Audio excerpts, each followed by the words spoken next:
Following footage of 8mm film was taken by myself in and about Sudbury, England in 1944 and 1945. I am Harley Stroven, then armament officer for the 835th Squadron of the 486 Bomb Group of the 8th Air Force. I will try to narrate this film to the extent that my memory can cope with it after 38 years. Expect a few errors. This is Nissen Hut 17. This is my first home in the ETO. I have a shot of myself here reading Yank magazine in front of the hut. Next we have Captain McNeese, 833rd Squadron Bombardier. He's returning from ablutions. This was the washroom and the water was cold. Down at the hangar line, this is some of my armament boys, Sergeant Hilliard. They're in the centerpiece. The others are getting ready to take the weapons carrier to Chow. Captain Bornstein in the Jeep.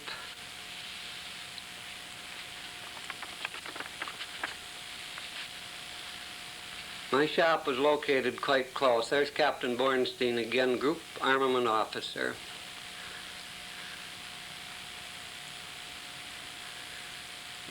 The British civilians keep the blacktop road in repair. They spread sand and put fresh tar on it. And they kept their steamroller in very fine shape. A real antique piece.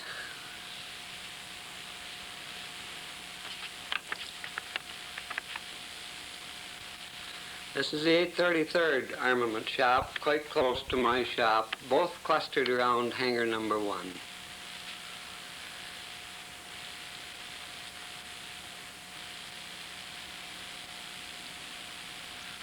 This is little Scotty, another mascot dog. This is at the 835th living site near my later home. You can see a air raid shelter in the background, and this is Lieutenant House, which was the 835th Squadron radar officer.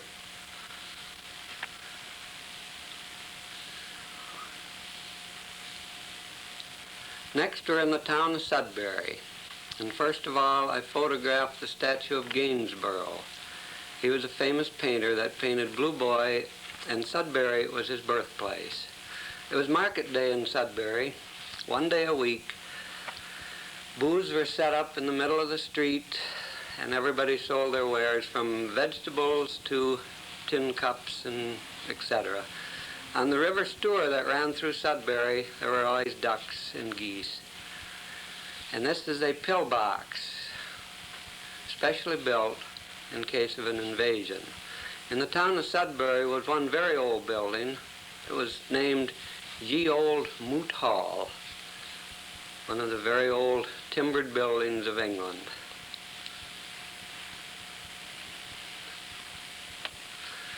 One day Captain Jones and myself go for a bicycle ride. I think this is me.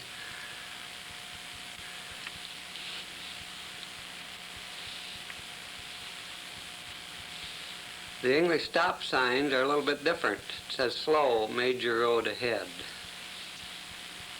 This is a typical English barn. Could be set quite close to the highway. Very picturesque. This one dates back to 1818. And along the country roads are many homes, gardens, and so forth. This is one of the prettier scenes. Hedgerows, all flowered. A nice herd of Holstein cows out in the pasture. This is just a few miles from our base at Sudbury.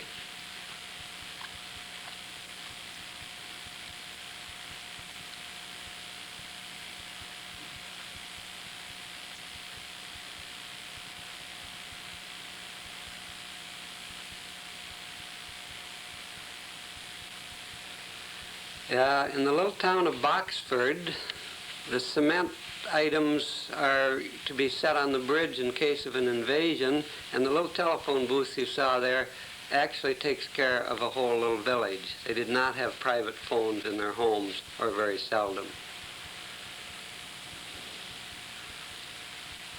This is one of the little English gardens.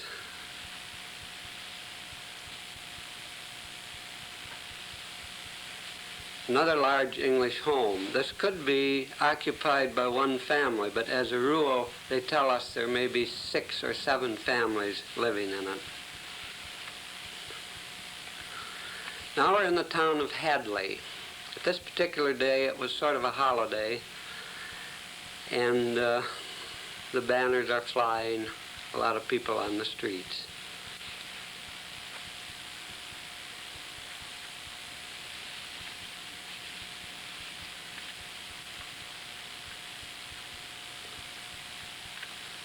Here Captain Jones, who is was the 833rd engineering officer, was giving the horse some lifesavers. And myself riding over the little bridge in Hadley.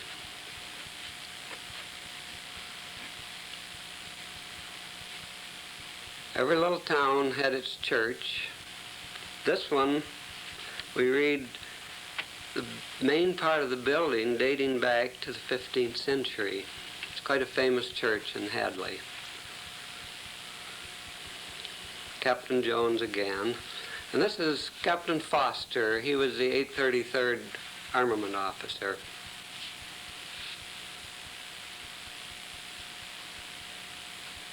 Most of us traveled back and forth from the line to the mess hall on bicycles, and all the huts had a lot of bicycles around them. Panning here to the 833rd dispensary, and a sign called the Scavenger Club.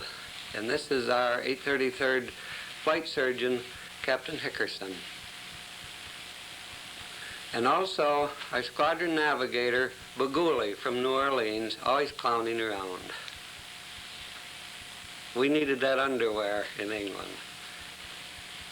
The flag here is flying over base headquarters of the 486 and showing quite close to it the English homes that were actually incorporated in our air base, and the civilians lived on them. This is base headquarters at Station 174.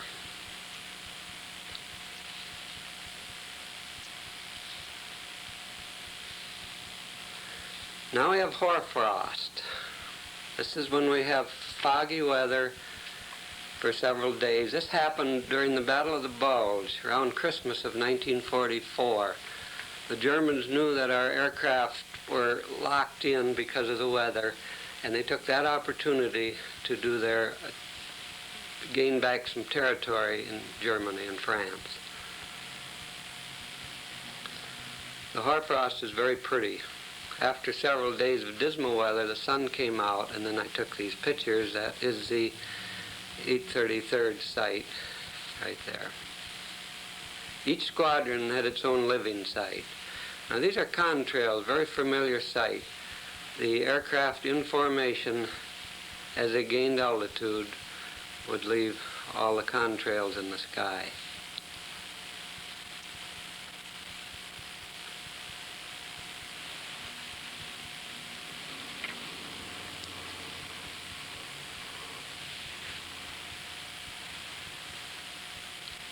This is an English haystack. They were artists at this. If their hay was put up outside, they were very careful about making a haystack and thatching a roof on top to protect it from the weather. I believe this is the town of Lavenham, about 7 miles from Sudbury, and our sister group, the 487th, was based near here. This street scene was used oftentimes by the British press to depict very old buildings. The town of Lavenham is very old. Out in the country further, there is another church. The base of the tower of this church dates back to 900 to 1000 A.D. The slots in the tower were to protect from Roman invasion. Now we have a couple mills. England was dotted with many windmills in the early days. This is an old post mill. And here we have the Packingham Mill. This was near Thurston, to the north of Sudbury. This mill is about 150 years old. Very intriguing. It was grinding wheat at the time. It is now quite a tourist attraction in England. It's a very good mill, tower mill. The farmer was busy putting up hay that day. And you can get a view of his barnyard. When we take his picture under the sails a little bit later, according to him, it was the first time that he had ever had his picture taken.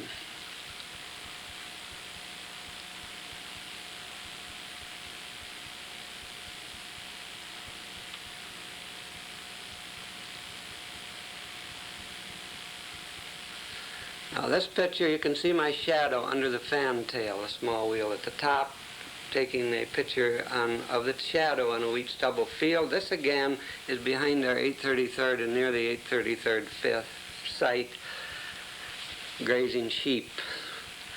Just off the 835th site is some more homes almost incorporated on the air base. Again, the telephone booth. And this gives you some idea of the thickness of the thatched roofs.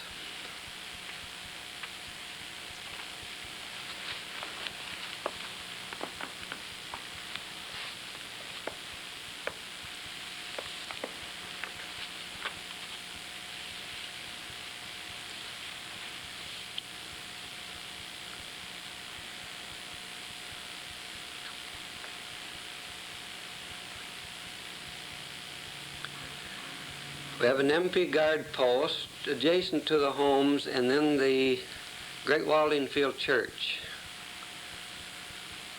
This was probably a block from our living sites. One day, several of my armors and a few others decided to have a little picnic. And so we found a little secluded spot on the air base. We built a campfire and roasted chicken. That is Sergeant Hilliard,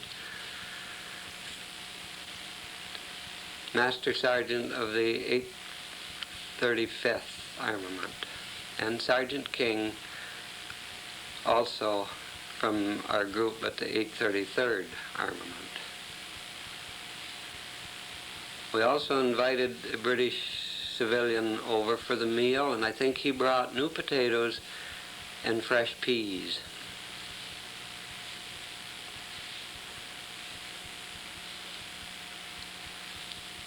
We had quite an enjoyable feast that day. This is myself and Captain Foster clowning a little bit.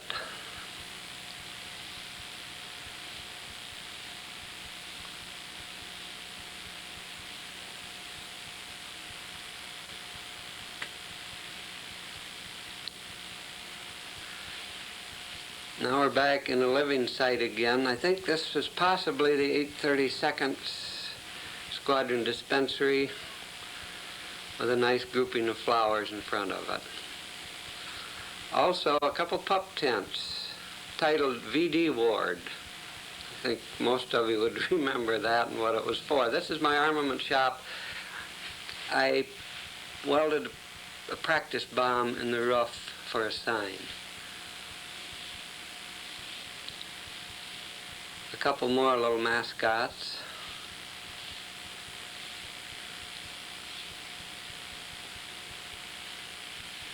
Again, we're down at the hangar line, and some of the 835th Armors outside of my shop, and we're looking out over the field. This is one of our B-24 aircraft that had the beautiful artwork on it. And an aircraft getting ready to load bombs. This is a P-47. Some of the pilots like to keep in practice in fighters, and so it was stationed at our field. Now, some of my boys are beginning to load 500-pound bombs into B-24s. Ordnance would bring the bombs out to us, and they would be pulled near the ship. The tail fins would be screwed on after that. The bombs would be loaded and then fused. I think this is Lieutenant Clark from Ordnance. He was in charge of bringing all the bombs from the bomb dump to the aircraft each night.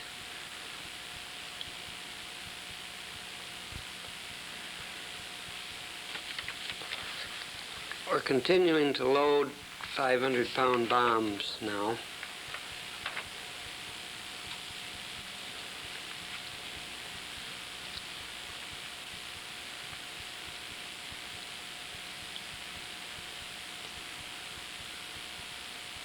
They're pulled up into the aircraft by electric hoists.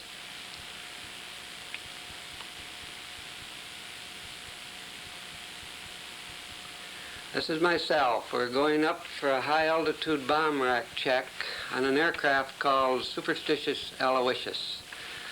Very often our bomb racks would malfunction, but they'd work perfectly on the ground. And so we would sometimes take them up. Here we are starting engines. We would sometimes take them up on a high-altitude test flight to find out the problem. At high altitude, we're dealing with temperatures of 40 below, and this can quite often cause failures in the bomb rack systems. We have just taken off now, and you can see some of the English countryside.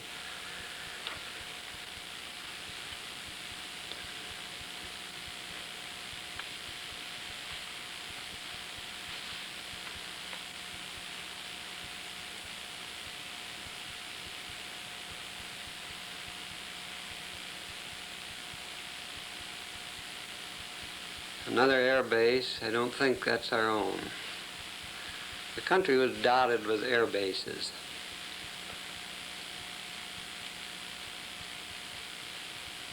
Whenever you flew, you practically always had one in sight, if the visibility was good.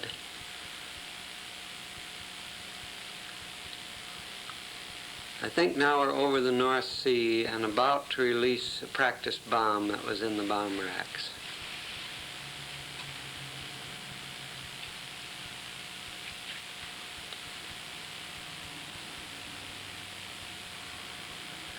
This is an RAF Spitfire. Landed at our base with some difficulty, and several days later we were gassing it up and it was about to leave again.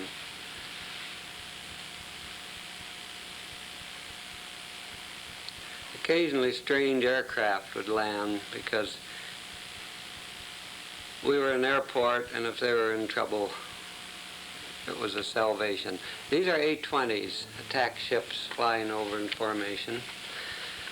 Now this is the start of a typical mission. We still had our B-24s, and they line up around the perimeter strip, one behind the other, and they take off at short intervals down the runway. As they run their engines up in the summertime in dry weather, they create a virtual sandstorm behind them.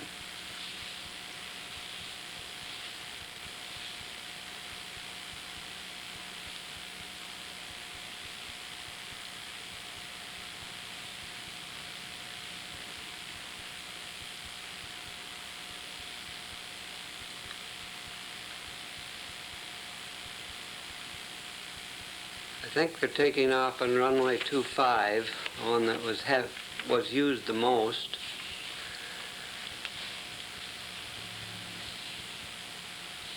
Now after takeoff, these aircraft are actually in sight and sound for a couple of hours.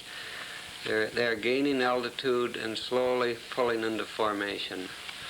After the mission is over, later on in the afternoon, they're coming home. It's probably one of the first ships to land.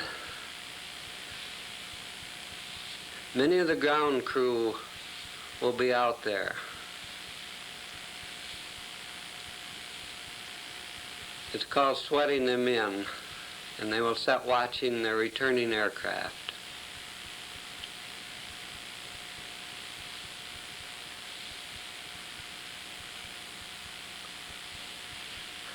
Now I have a B-17 landing.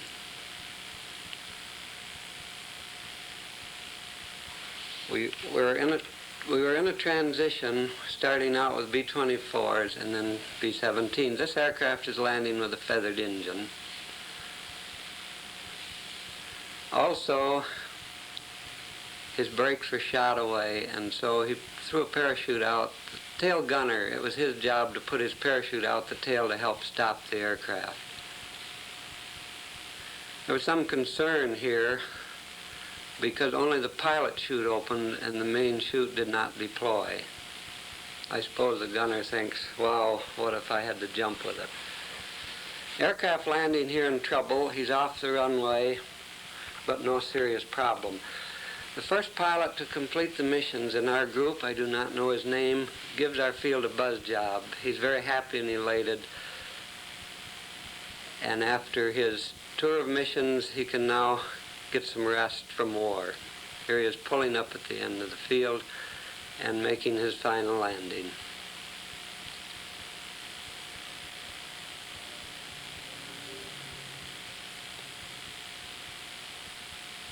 Now I have our ships crossing over the field and beginning their peel-off. This is where they go into their traffic pattern one at a time. We have an aircraft here landing with two engines out and a flat tire all on the same side. That's hangar number 2 in the background.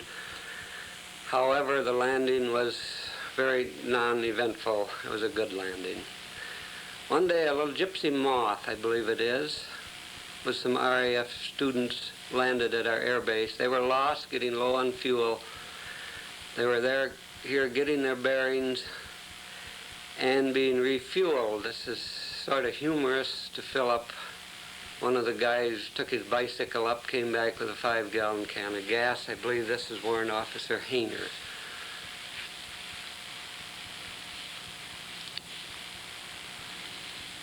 Now we have another B-17 approaching the runway, and this would be a 2nd Division ship, I believe, with a triangle on the tail.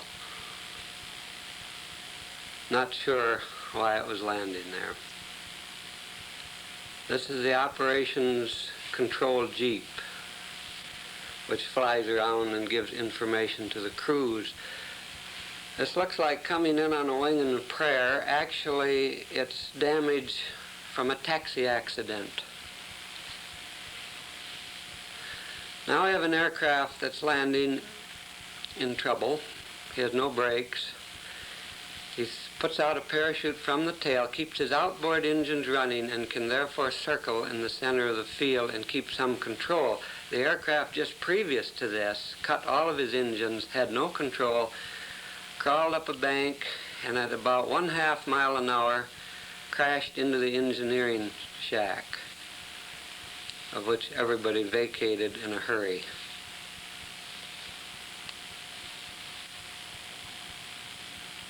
It was a little surprise to us when we saw who come out of the ship. It was Major Cormier, commander of the 833rd, a little bit red-faced.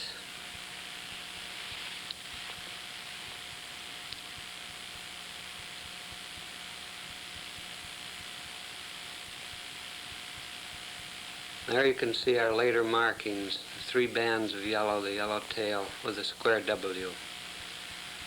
The fellow with the cigar is Pat Malone. He was head of the 833rd's Pathfinder outfit, which was radar.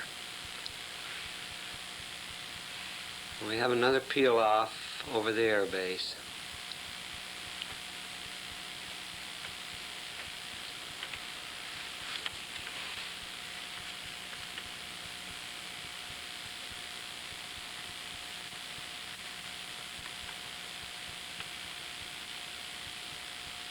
This is Major Eddie Rex in front of the operations buildings with a mascot that was known as Big Red.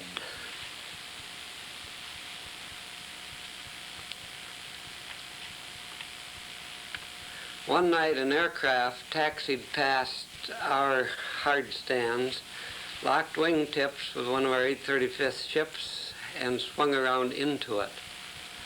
A small fire ensued. You'll see a lot of foam.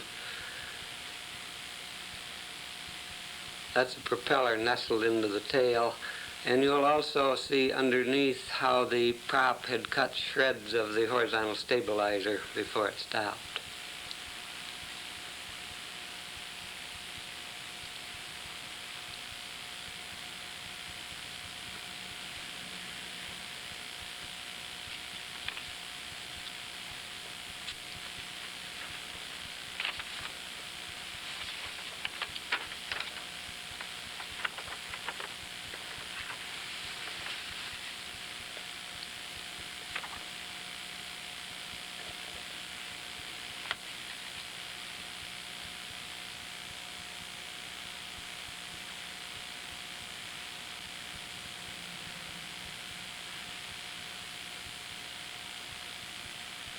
This is Chaplain Robert Costner, was our base chaplain.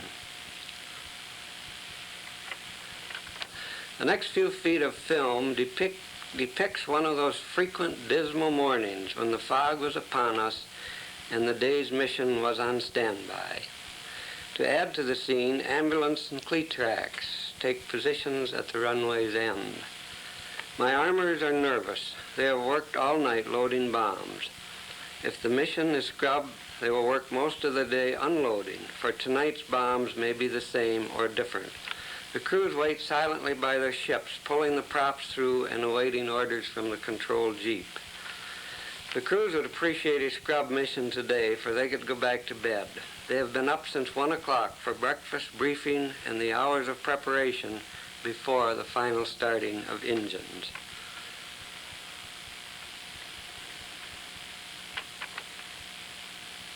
Cattle graze in the background.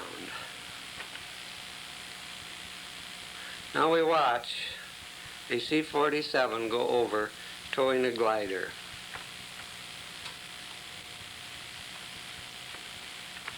Now the fog breaks, the mission is on, and the first B-17 takes off.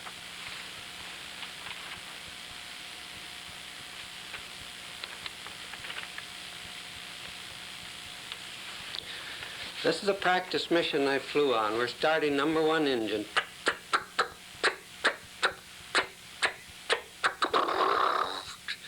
I'd like to dub in a little sound.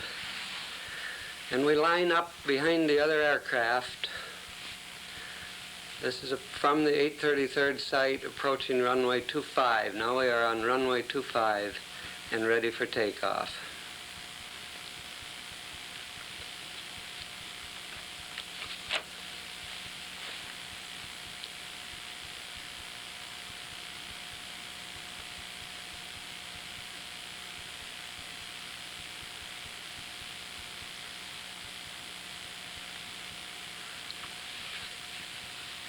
As we take off and circle for altitude, we pass over a neighboring air base.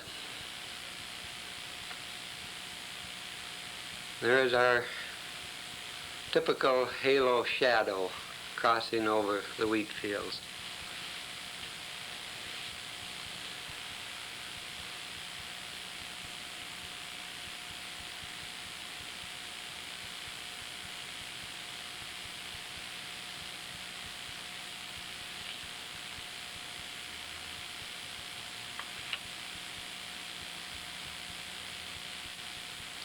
We're now sliding into formation.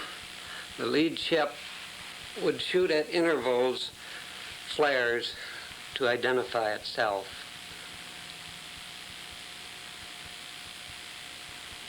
We slowly pull into formation. This is not done hurriedly. It takes a lot of time. And once the formation is tightened up, no matter which window you look out of, you have airplanes. B-17s to the right, to the left, above, below, all over.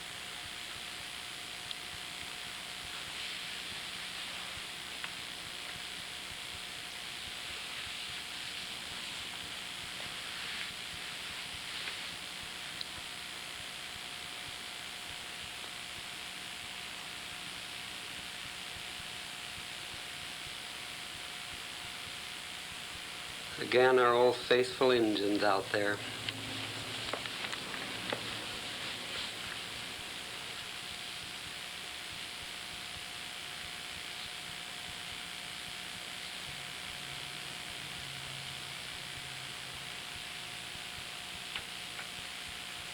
They're pilot and co-pilot taken from the flight deck.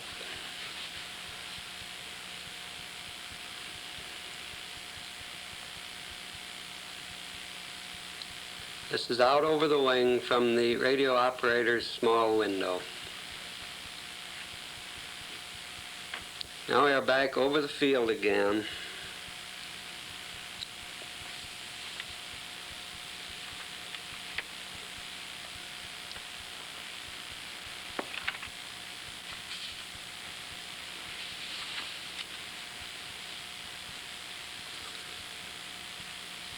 Here a small RAF fighter is playing around out there.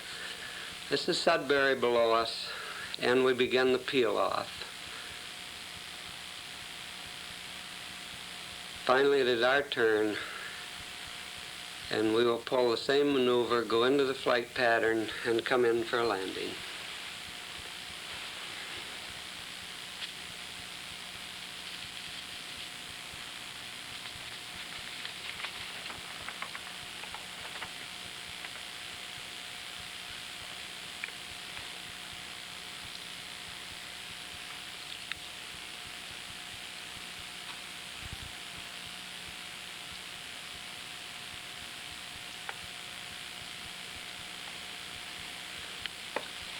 On September 5, 1944, I flew on mission number 72, and this was the aircraft, 136.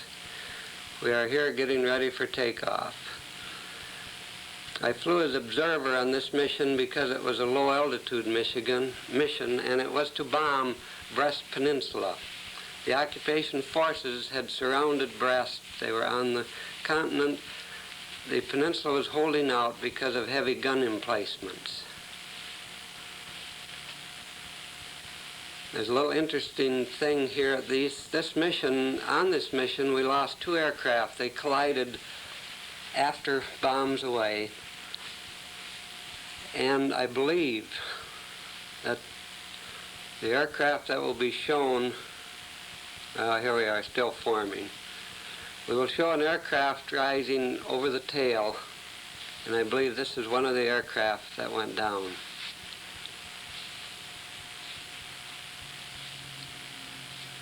And there it is. It would be to our left and behind us. Tried my best to read the number on the tail, even with a microscope, and I cannot read it.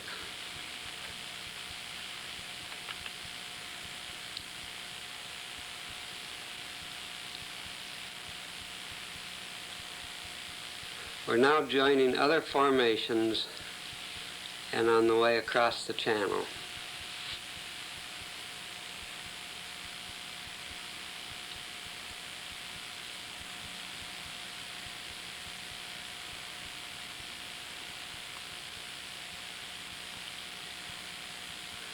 Here we are approaching the coast of France, and you can see how the ground was pockmarked by the many bomb craters.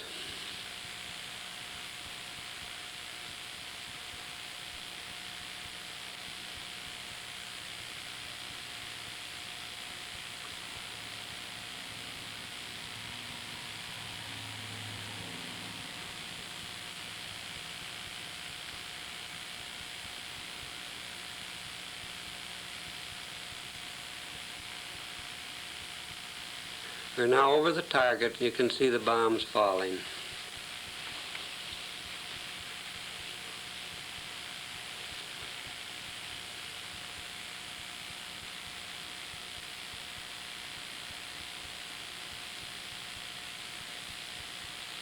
We're now heading back across the channel. And faintly ahead you can see the white cliffs of Dover and the shores of England.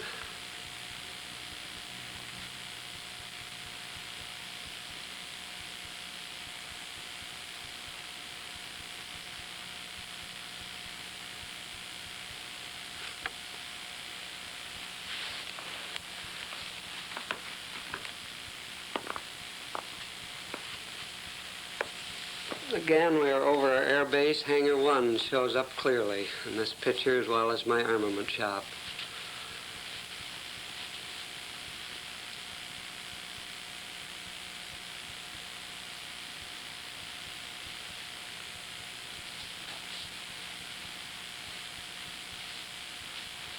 And we're back on the runway again.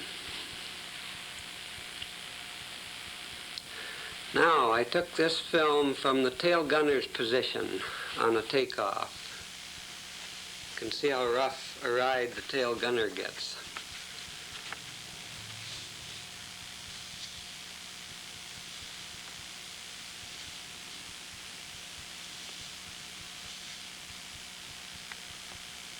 And also the landing on the same flight from the nose of the aircraft.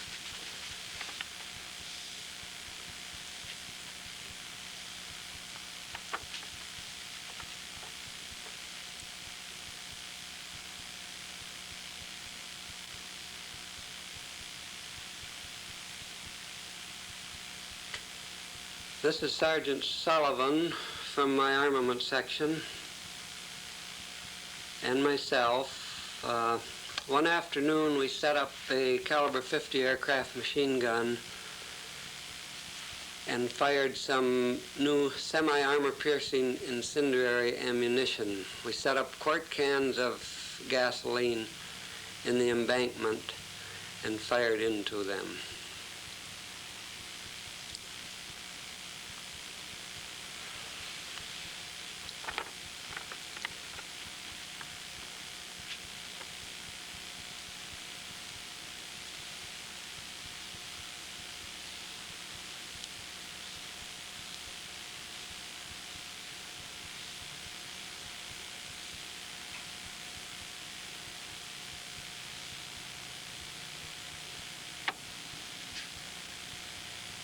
There, that was a nice one.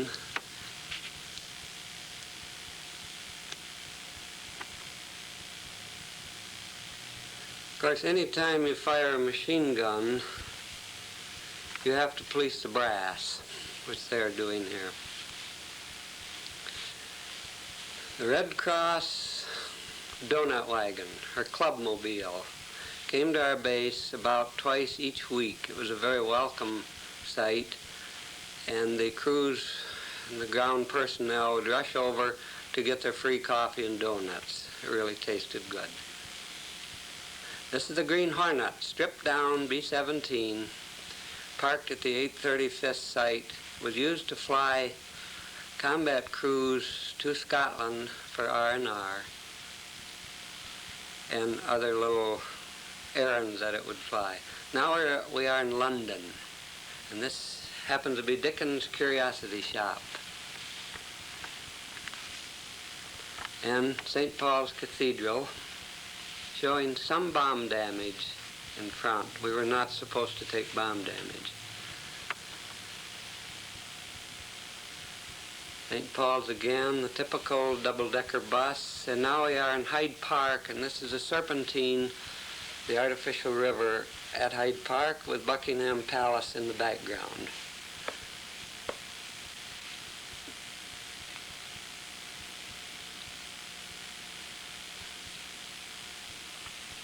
Many people would enjoy the park on a sunny afternoon, and it was quite pretty with groupings of flowers.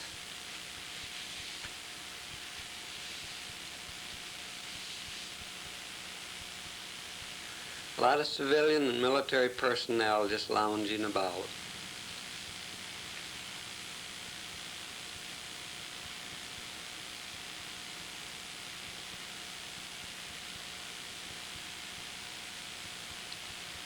I had to photograph one of the soapbox speakers, which Hyde Park is famous for.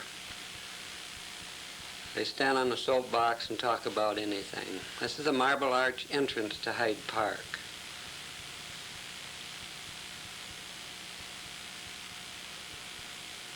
I always quip on the two girls rushing across the street that a Yank was driving the truck.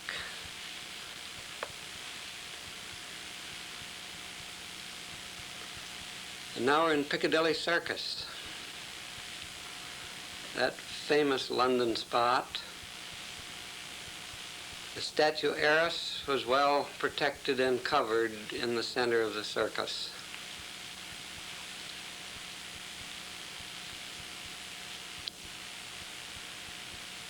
We also took a small sightseeing trip on the River Thames. And on this trip we would pass over several of the bridges or pass under several of the bridges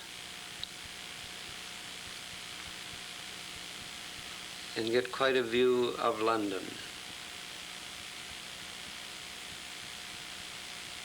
Our guide said this spot was the original London Dock area.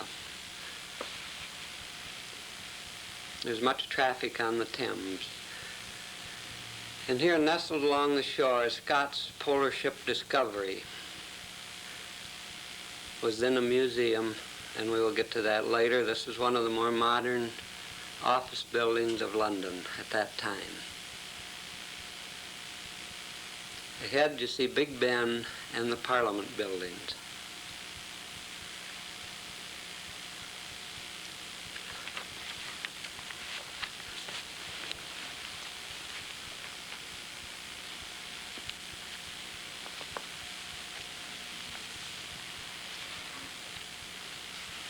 Parliament buildings have much scaffolding around them to repair damage. The members of Parliament would have their tea right along the River Thames at the back of the building. This is quite possibly London Bridge, I'm not sure. And the fellow here is Lieutenant Stevens from Intelligence, also known as one of the Beeler boys back at the air base.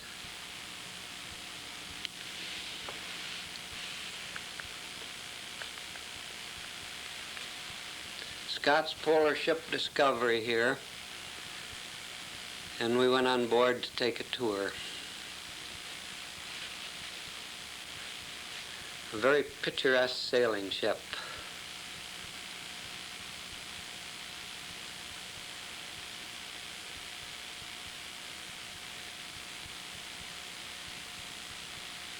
Panning upwards now to the Crow's Nest. I think that would give you a heck of a ride in the stormy sea.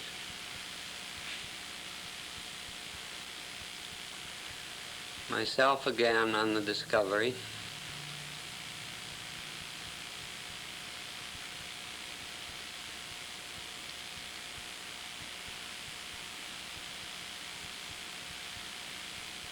And Lieutenant James Stevens.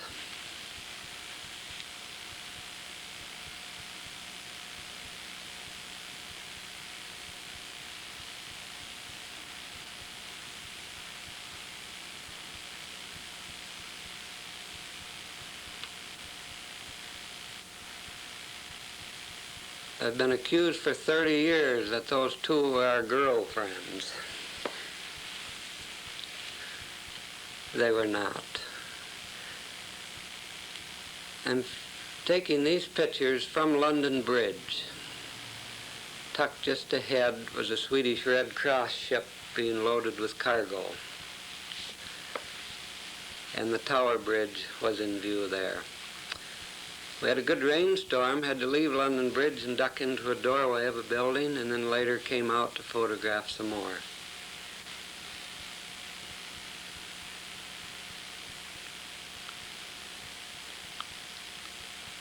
This is traffic on London Bridge. I think we'll have to go to Arizona to see it now.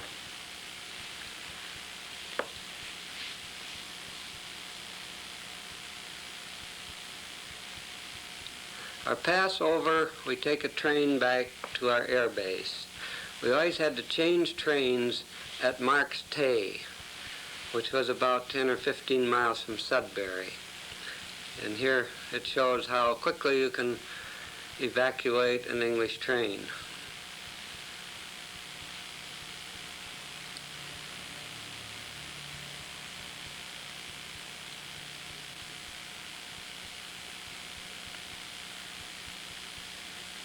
This shows the engine being switched to our train that will then take us on to Sudbury.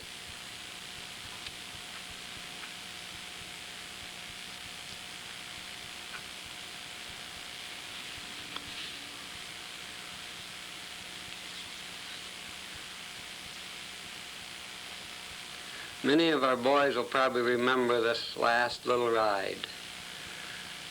After your weekend pass is over and you go back to work. These are boxcars called goods carriers by the British, much smaller than our boxcars at home.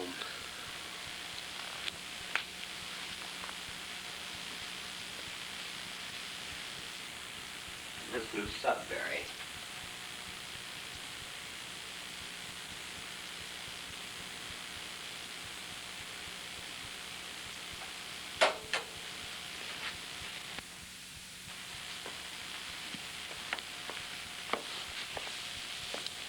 I think this is flying the Green Hornet on a trip to Paris.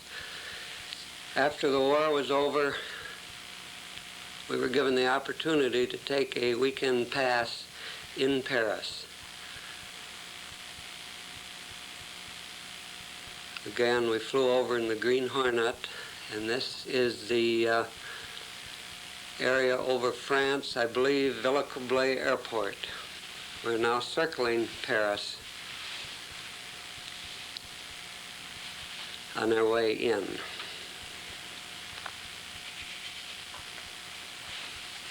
You'll notice a lot of bomb craters, remnants of the war. This is the Paris Opera House.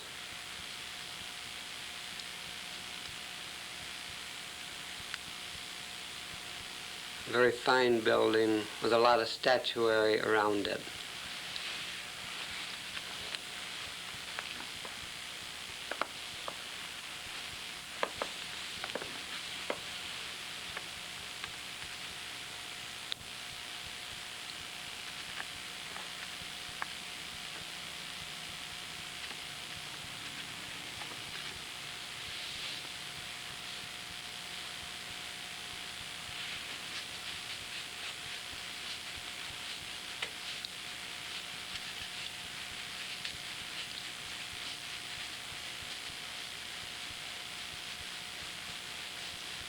Notice some means of transportation.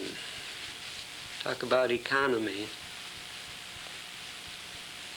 These girls, the film is faded. One of them had green hair and the other one purple hair. They've lost their color.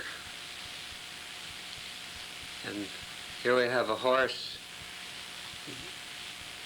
They were horse taxi cabs, and they would give the horses a drink by a little bubbler on the side of the street. Adjust your skirt, lady. Okay.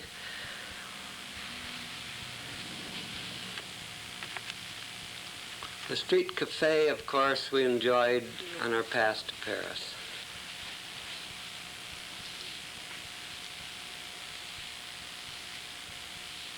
Another horse taxi.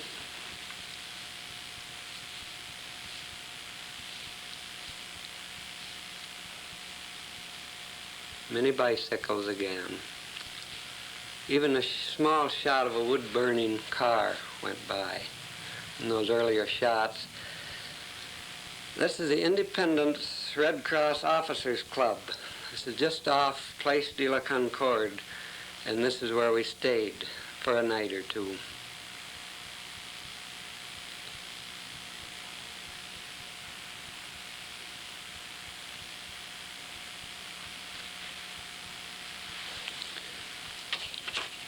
Now, we're at Valley Wales. Aircraft from 3 different bomb groups are waiting for good weather. This is on the Air Echelon's flight home. We were socked in here because of weather for 5 days.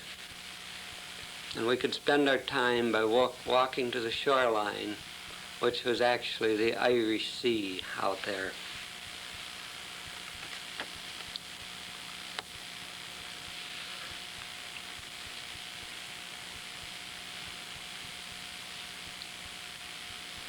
The war is over, and we're flying all the B-17s back to the United States to land at Bradley Field, Connecticut.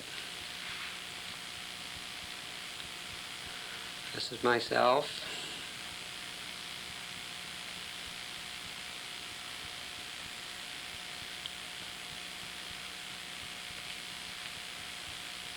Some old mariner's home along the shoreline. The fellow in the middle here is Bert Poole from the 835th. And here we have Jim Little repairing a cowl flap on 787, the aircraft that I flew home in. 787 was quite a famous aircraft. It had a very, very good endurance record. We flew over Stornoway, as I believe it should be our last view of England, and then headed towards Iceland. This is probably a sunset on the way to Iceland, and then we have a sunrise between Iceland and Goose Bay in Labrador.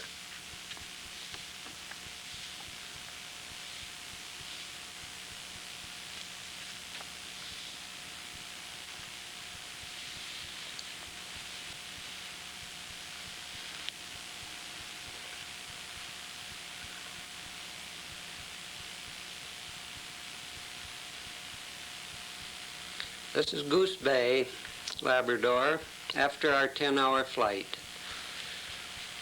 Everyone was very happy to get on the ground. They were much more happy to be on the right side of the ocean. And they show it in these pictures. Our pilot of Red Raider was R.G. Chilton.